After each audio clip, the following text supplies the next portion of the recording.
કે મારી સાથે આવો, મારી સાથે આવો, લ્યો પહેરી લ્યો પવન પાવડી, શબ્દોની છંદોની લયની, આ ગીતોના પરિશુદ્ધ પ્રણયની હું દેખાડું નર્તન એનું, કે જેની રૂમઝુમ પગલીઓમાં તમે તાલ મિલાવો. મારી સાથે આવો, મારી સાથે આવો. કે ત્યહી દૂર દખણાદા તટ પર પનિહારીશી કંઈક વાદળી, હેત ભરે જાણે પનઘટ પર મમતાથી ભરપૂર નીકળે, વરસે જેની ઉપર વરસે, પળભર માં તો ન્યાલ કરી દે, અરે કેવળ માલા માલ કરી દે. આ છત છોડી નીકળો નીકળો, આ પથ્થર દૂર હટાવો, મારી સાથે આવો. જરા કાન દઈને સાંભળજો. આ કવિતા છે સાહેબ, અને કવિતા એ તો કાન દઈને સાંભળવાની વસ્તુ છે. કે જરા કાન દઈને સાંભળજો, આ પર્વતની ભીતર ભીતર ક્યાંક કશી તૈયારી ચાલે. પહેલા લીલી છમ ઘટનાઓ, પછી અચાનક ખળખળ વહેતા જળની એક સવારી ચાલે. તો પૃથ્વી, આ પૃથ્વી જેનો લેપ કરીને અંતરને નિર્લેપ કરે છે, એવા આ જળની વચ્ચે જઈ જળનું તિલક લગાવો. મારી સાથે આવો, મારી સાથે આવો. ને કેટ કેટલા બીજ સમાધિમાં બેઠા લીલાછમ બનવા. કોને ખબર સાહેબ, આ ધરતીમાંથી ક્યારે કોણ ઉમાશંકર આવશે, કોણ સુંદરમ આવશે, કોણ રમેશ પારેખ આવશે, ક્યાં આપણને ખબર છે.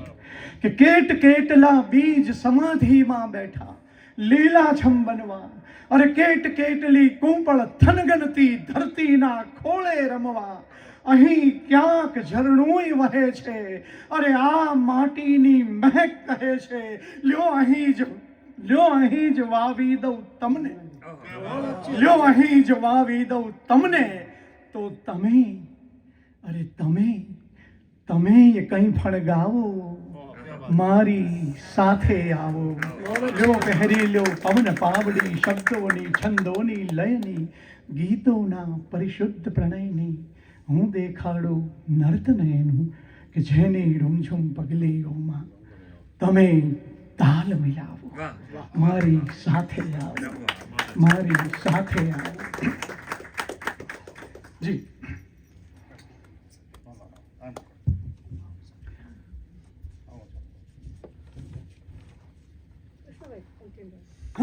કન્ટિન્યુ.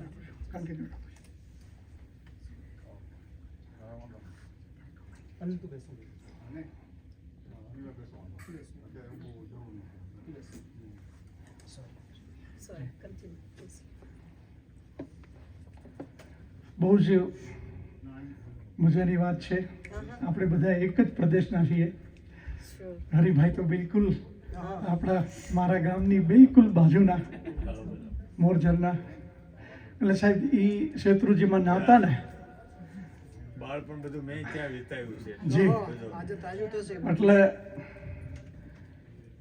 સાહેબ ત્યાં એક સાંજ મેં માણી છે, તો એ સાંજની કવિતા હું કહું તમને. લયની મજા જોજો સાહેબ. કે થાકેલો સૂરજ જઈ બેસે ઘડી એક, જ્યાં બદામ ડાળે તાકી રહેલી ઊભી ટેકરી પકડી સૂરજ ગળી પરાણે જાય. અમારે ત્યાં શેત્રુજીમાં આમ તમે પશ્ચિમમાં જો ને ત્યાં એક ટેકરી હતી, અને સૂર્ય એની પાછળ માથે બેસે ને અને પછી જતો રહે. તો મને એવું લાગે કે આ સૂર્ય છે ને, સૂર્યને પકડી લીધો છે ટેકરી અને ગળી રહી છે. કે થાકેલો સૂરજ જઈ બેસે ઘડી એક, જ્યાં બદામ ડાળે તાકી રહેલી ઊભી ટેકરી પકડી સૂરજ ગળી પરાણે જાય. નદીના કાંઠે છીછરે પાણી, અમથી નાય ચોખલી નાત કરીને કાંકા ઉડે. ને કલબલ કલબલ ડાળે ડાળે આભ ઘડીમાં બેસે માળે, કઈ વાતો ઠલવાય ભરીને ક્યાંક ઓટલે આખા દીની. ને ઉઠે ભાંભરી ઈ જ ગમાણો, રહી હોય જે દીભર સોની, અને રેલાવે સંગીત બહુ ઘરણું. સાહેબ એ તો જેને સાંભળ્યું હોય ને એને ખબર હશે. ખાલી બહુ ઘણું હોય ને એ આમ ગાયના આંચળ નીચે કે ભેંસના આંચળ નીચે જ્યારે અને પછી માં આમ ગાયને ધોતી હોય અને પહેલો વહેલો જે અવાજ આવે ને સાહેબ, કોઈ સંગીતની ધૂન વાગતી હોય ને ચુમ છુમ કરતો અવાજ આવતો, રેલા આવે સંગીત બહુ ઘરનું આંચળની શેડેથી હિંચકે હળું હળું આ ગામ ધુમાડે. સાહેબ, આ ઘરમાં ચૂલો બળ્યો હોય, આ ઘરમાં ચૂલો ચાલુ થયો હોય, ઓલા ઘરમાં ચૂલો ચાલુ થાય અને પવન પડી ગયો હોય અને બધા જ ધુમાડા સીધા ઉપર જતા હોય અને એમાં જો સહેજ લેરખી આવી જાય ને તો આમ એ ચારેય ઘરમાંથી જે ધુમાડા નીકળતા ને એમ લાગે કે આખું ગામ આ ધુમાડાની દોરી ઉપર ઝૂલી રહ્યું છે એવું લાગે છે. હિચકે હળું હળું આ ગામ ધુમાડે, થાક નિરાતે પાળે બેસી હાંજ ભરી હુક્કો ગગડાવે, અજવાળું મોભે જઈ બેઠું ઉડું ઉડું થઈ પાંખ ઉઘાડે, કાન મહી ઝાલર વાગે, કાન મહી ઝાલર વાગે ને હાંજ ઉતરે લઈ અંધારું, હાંજ ઉતરે લઈ અંધારું. તો આ સાહેબ મારા ગામની સાંજ અને એની વાત આખી, અને એ જ ગામને હું કન્ટિન્યુ રાખું છું. સાહેબ પછી ભણવા જતા, ચોમાસાના દાડા હોય અને નિશાળ છૂટે અને આપણે ભાગ્ય ઘર ભેગા, પણ સાહેબ ઘેર પહોંચીએ ના પહોંચીએ ને ત્યાં તો ખાબકી પડે વરસાદ. તો એ ટાણે આપણે શું કરતા હતા, ત્યાંથી કવિતાની શરૂઆત છે કે એક ઝાટકે બધું ફગાવી નાગા પૂગા નાતા જેમાં ઈ ધીંગો વરસાદ તમે જો ડિલીટ કરીને દેખાડો તો હાચા માનું. એમાં ડિલીટનો મને કોઈ વિકલ્પ ન મળ્યો એટલે જ વાપરો છે મેં. એક જ શબ્દ અંગ્રેજી છે ખાલી આખા કાળમાં. એક ઝાટકે બધું ફગાવી નાગા પૂગા નાતા જેમાં ઈ ધીંગો વરસાદ તમે જો ડિલીટ કરીને દેખાડો ને તો હાચા માનું. ને એને ગામમાં સત્યનારાયણની કથા ને કથામાં શીરાનો પ્રસાદ તમે જો ડિલીટ કરીને દેખાડો તો હાચા માનું. એલા ગોંદરે બેઠા હોય ને બધાથી આમ છોકરાઓને મોકલે, જાતો કેટલામો અધ્યાય આવ્યો જોઈ લેતો જરા. અને જેમ જેમ અધ્યાય વધતા જાય ને એમ સાહેબ સાંભળનારની સંખ્યા પણ વધતી જાય. અને સાહેબ ખબર નહીં એ શીરામાં કયો સ્વાદ આવે છે. ચાલુ એ અમરેલીમાં સત્યનારાયણની કથા હોય કે અમેરિકામાં, પણ શીરાનો સ્વાદ તો એક સરખો. જ્યારે પણ ઘરમાં શીરો બને ને તો એમ કે સત્યનારાયણની કથા જેવો શીરો પણ નહીં સાહેબ. તો આ બધું ક્યાં ડિલીટ કરવાનું સાહેબ? અને પછી સાહેબ આખું જોજો, કવિતાની મજા લેજો સાહેબ, કે પંખીઓ પણ પરોઢ પહેરી જ્યાં અજવાળું ચણવા જતા, પંખીઓ પણ પરોઢ પહેરી જ્યાં અજવાળું ચણવા જતા, નાના નાના કિરણો જાણે ઝાકળને પણ ગણવા જતા, અરે સોના વર્ણું સવાર ચિતરી પાટીમાં જ્યાં ભણવા જતા, અરે ઈ નિશાળમાં કાલી ઘેલી વાણીમાં પણ જે થાતો સંવાદ તમે જો ડિલીટ કરીને દેખાડો તો હાચા માનો. અને સાહેબ ઈ આપણી ભાષા અને ઈ ભાષાની મજા જોજો આમાં કે તેદી લડતા આખડતા આ ભેજઈ અડતા પાછા પડતા રડતા, કે તેદી લડતા આખડતા આ ભેજઈ અડતા પાછા પડતા રડતા, ત્યારે એ હેતના ચૂલે ચડતા, અરે જીભ નહીં પણ જીવ સુધી ઊંડે વળગેલા આ માના હાથે પીરસાયેલા ઈ ભાણાનો સ્વાદ તમે જો ડિલીટ કરીને દેખાડો તો હાચા માનો. સાહેબ 70 વર્ષે એમ કહેતા હોય કે રીંગણાનું શાક તું બનાવે એ બરોબર છે, પણ બા બનાવતી ને એવું તો નહીં. અને પછી અમારું સાહેબ આપણું પ્રેમપરા, ત્યાંથી અમે શું કરતા તો કે રમતી રમતી કઈક શેરીયું પહોંચી જાતી નદીઓમાં ધુબ્બાકા ખાવા.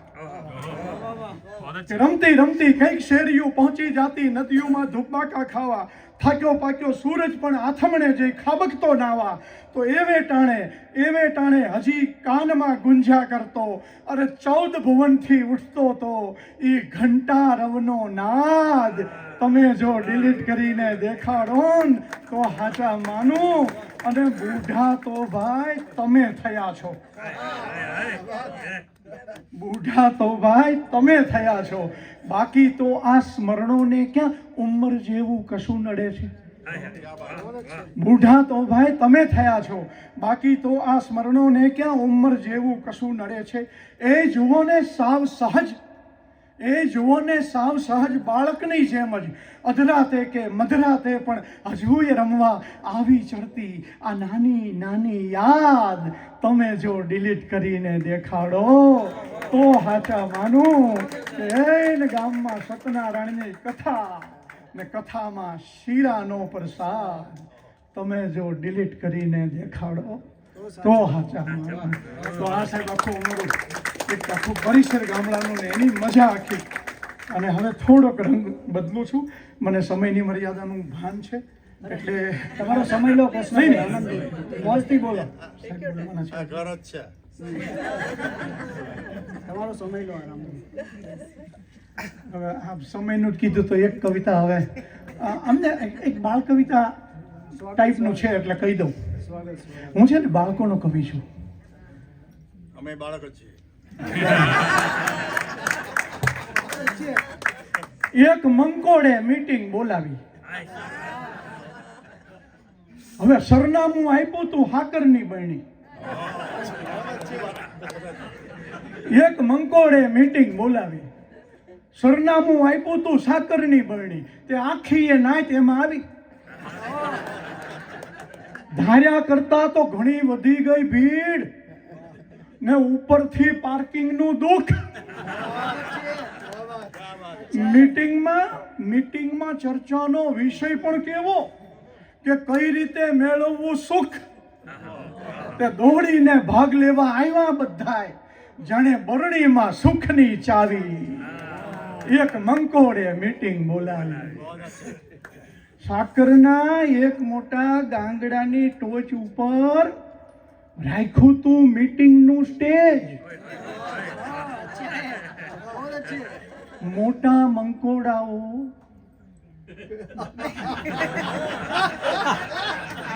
આ મોટા મંકોડાઓ બેઠા એ બેઠા કે અહીંયાથી ખસીએ ના છે ને સંચાલક ભાઈ કહે મહેરબાની રાખીને હમણાં આ સાકર ના ખાવી. એક મંકોડે મીટિંગ બોલાવી ને બીજે દી છાપામાં ફોટા આવી ગયા ને નીચે છાપ્યો તો અહેવાલ. મિસ્ટર મંકોડાનું કહેવું હતું કે હું તો બધાનો રાખું છું ખ્યાલ. અરે મીટિંગ બધું ઠીક મારા ભાઈ, પણ સાકર બધાને બહુ ભાવી. એક મંકોડે મીટિંગ બોલાવી. તો આ પણ સાહેબ એક વાત છે. હવે જો તમને ખબર છે અમે લોકો બધા ઉપર લખીએ પણ ક્યારેક અમારા ઉપર પણ લખવું જોઈએ. એટલે એક નવોદિત મિત્ર હતા, એણે એવું કીધું કે કૃષ્ણભાઈ ઘણા કવિઓ માટે એમ કહેવાય છે કે તેઓ તો ધૂણો દખાવીને બેસી ગયેલા કવિ છે. અશરફભાઈ આવું બોલાય એમને માટે. એટલે એ નવોદિત મિત્ર મને શું કહે, મને કે કૃષ્ણભાઈ આ ધૂણો દખાવીને બેસી જવું એટલે શું, અને એ ધૂણો ક્યારે ધખે? તો મેં એવું કીધું, મેં કીધું અઠવાડિયા પછી તને કહું મિત્ર. તો પછી અઠવાડિયા પછી મેં એને કીધું કે ગુપ્ત જ્ઞાન સંભળાવું સાંભળ, ધ્યાન દઈ હે સખે, ધૂણો ક્યારે ધખે, સ્વયં ચડે તું ગોટે, સ્વયં ચડે તું ગોટે, એવા જટિલ કાવ્ય જો લખે, ધૂણો ત્યારે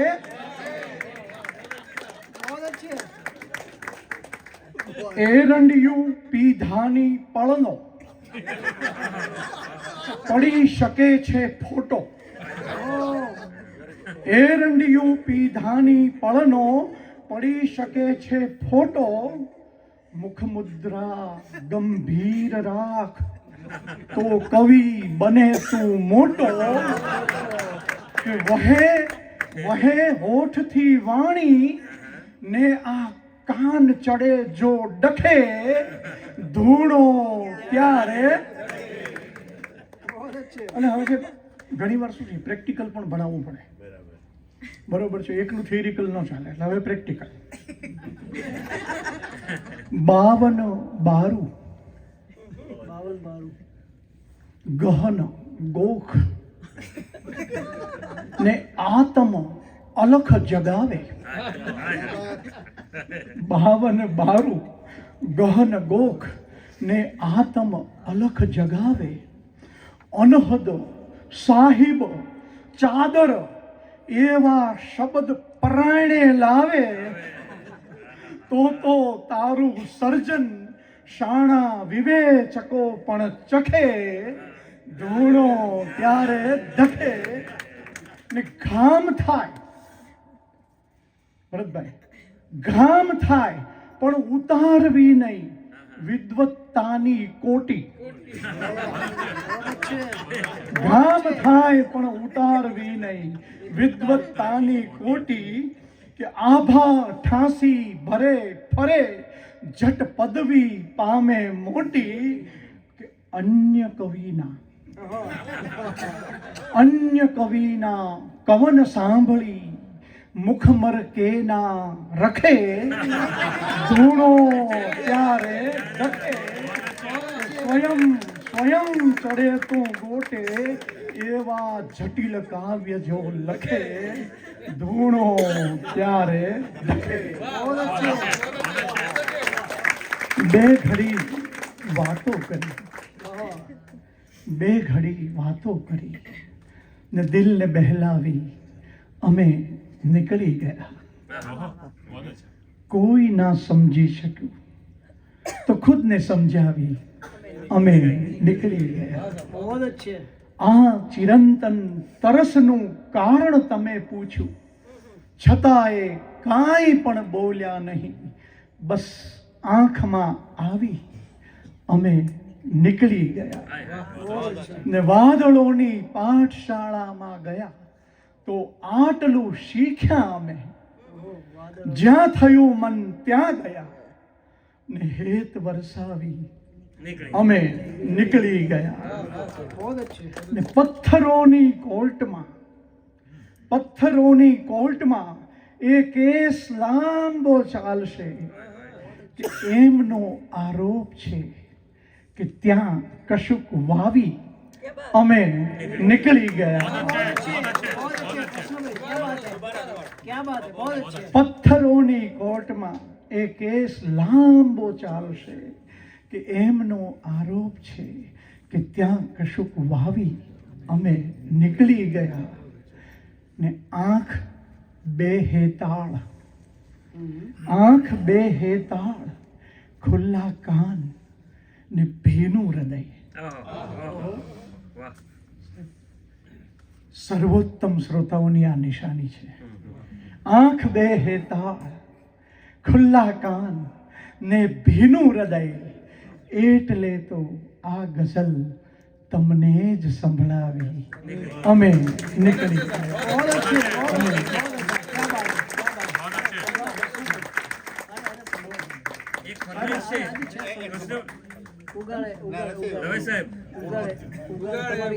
નહીં. એ તો બધું બહુ છે. મેં નક્કી કર્યું છે કે આજે જે સંભળાયું હોય એ કાંઈ જ નહીં સંભળાવું.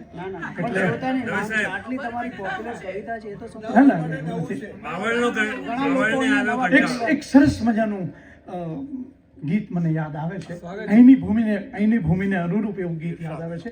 હું ગણગણીને રજૂ કરું છું. ઝાકળ નાટી પાએ ડોરબેલ મારી ને કળીઓએ બારણા ઉઘાડ્યા રે લોલ. આછા અજવાસમાં રંગો સુગંધોએ દોડીને પગલાઓ પાડ્યા રે લોલ. દૂર સ્ક્રીન ઉપર ઉપસી રહી છે સહેજ ઉષાની લાલ લાલી રે લોલ. લીમડાની લિફ્ટમાંથી નીચે ઉતરીને બેક ખિસકોલી વોક લેવા ચાલી રે લોલ. બુલબુલના સ્ટેશનથી રિલે કર્યું છે એક નરસિંહ મહેતાનું પ્રભાતિયું રે લોલ.